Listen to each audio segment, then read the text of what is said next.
कहानी नरसिंह मेहता का पूर्व जन्म। बच्चों, क्या आपको पता है नरसिंह मेहता पूर्व जन्म में कौन थे?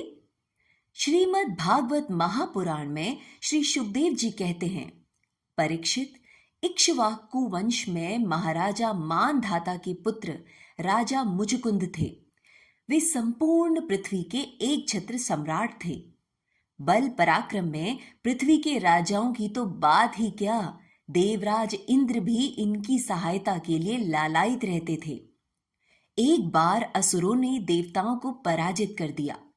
देवता बड़े दुखी हुए। उनके पास कोई योग्य सेनापति नहीं था, अतः उन्होंने महाराज मुचकुंद से सहायता की प्रार्थना की।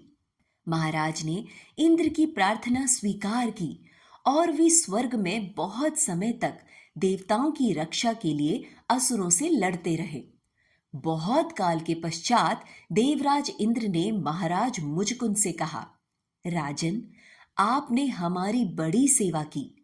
अपने स्त्री पुत्रों को छोड़कर आप हमारी रक्षा में लग गए। यहाँ स्वर्ग में जिसे 1 वर्ष कहते हैं, पृथ्वी में उतने ही समय को 360 वर्ष कहते हैं। आप हमारे यहाँ हजारों वर्षों से हैं, अतः अब आपकी राजधानी का कहीं पता भी नहीं है। आपके परिवार वाले सब काल के गाल में चले गए। हम आप पर बड़े प्रसन्न हैं। मोक्ष को छोड़कर आप जो कुछ भी वरदान मांगना चाहें मांग ले, क्योंकि मोक्ष देना हमारी शक्ति के बाहर की बात है। महाराज को मानवीय बुद्धि ने दबा लिया।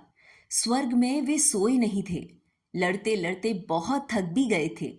अतः उन्होंने कहा, देवराज, मैं यही वरदान मांगता हूं कि मैं सो लूं, कोई भी मेरी निद्रा में विघ्न न डाले।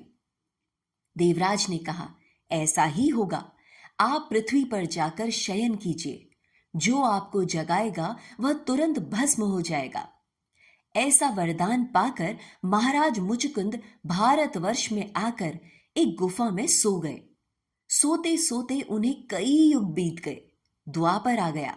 भगवान श्री कृष्ण ने यदुवंश में अवतार लिया।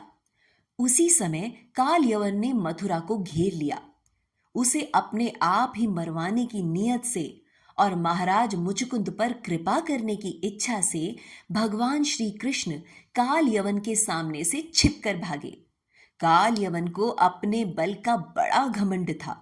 वह भी भगवान को ललकारता हुआ उनके पीछे पैदल ही भागा। भागते भागते भगवान उस गुफा में घुसकर छिप गए जहां महाराज मुचकुंद सो रहे थे।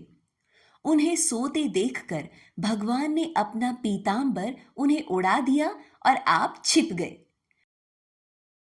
काल यवन बल के अभिमान में भरा हुआ गुफा में आया और महाराज मुचकुंद को ही भगवान समझकर जोरों से दुपट्टा खींचकर जगाने लगा।